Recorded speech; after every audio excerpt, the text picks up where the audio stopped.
did you face being a Latino and then getting accepted into Harvard and finding your path to get there? But the first obstacle was like understanding, realizing that I could get in, because I didn't think I would be able to. I didn't have good SAT scores.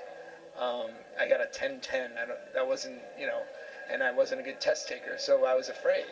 So, but I just had a really good high school record, and I had people that said I should try, and they believed in me, so I went for it. And then, so that's the doubt is the first obstacle, right? So if you feel you want to do something, I know it sounds really corny, but just do it. You learn from whether you succeed or not, you're going to learn from it.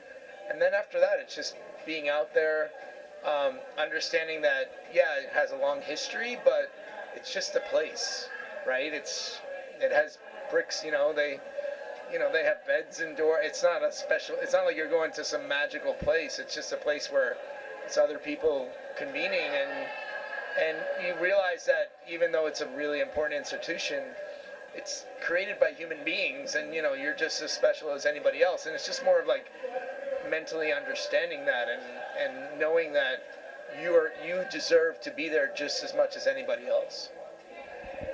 Okay, well, thank you very much. You're welcome. Thank you very much.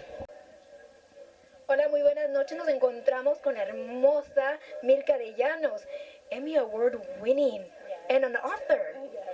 So how does that feel? Well, I think it's a great thing. I've had a privilege of not only being a journalist and informing people through Univision and other networks in both Spanish and English, but also to be a published author, and to have people actually interested in reading what I have to say is always a humbling experience. So I'm very honored that people would actually want to listen to what I have to say. One thing that you said that was very impressive and that we don't see nowadays is the fact that you put your daughter first when you had golden opportunities, and now you're even more blessed right now. Mm-hmm. Well, definitely. I think that you just decide, I think, early on in life what your priorities are going to be. Even though my career was always very important, and I love what I do, and I feel very blessed to be able to work in something that I like to do, I always knew that the day that I got married and had my children, that was going to come first. So my family has always come first for me, and I make decisions depending on that. So I think once people always ask you, how can you balance career and a home life and your family, is basically you balance it by knowing what comes first. That if something needs to give, you know what you put in first place and what comes after. You said another thing that impressed me very much as well, that when we hold the microphone or we're writers, we have an obligation to stand for what's right. It's very impressive, and for all the young ladies that are looking at this, watching this interview, we need more role models like Mirka de Llanos. Thank you. That's so nice of you.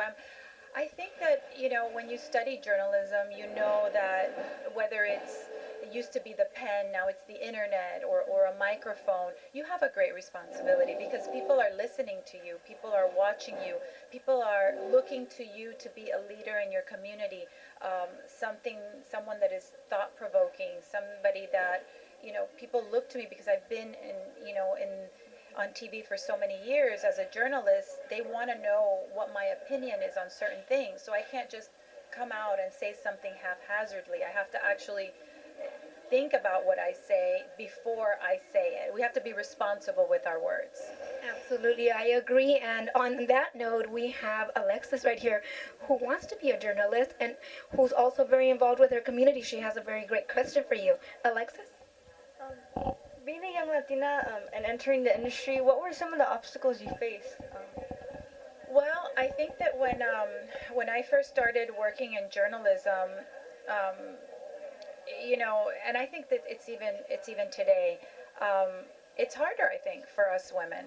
Sometimes they want you have to look nice, you have to look presentable, but there's also a bias on women. They expect you to look a certain way, have a certain weight, and you're a beautiful girl. You're not going to have any problem entering the arena, but it still worries me that you know, that there's many women that have talent that can be great journalists, and many times they are set apart maybe for a television job and are told, no, you can't do this because of the way you look. So I think that we all have to stand together, you know, not only as Latinas but also as women. You know, we are actually double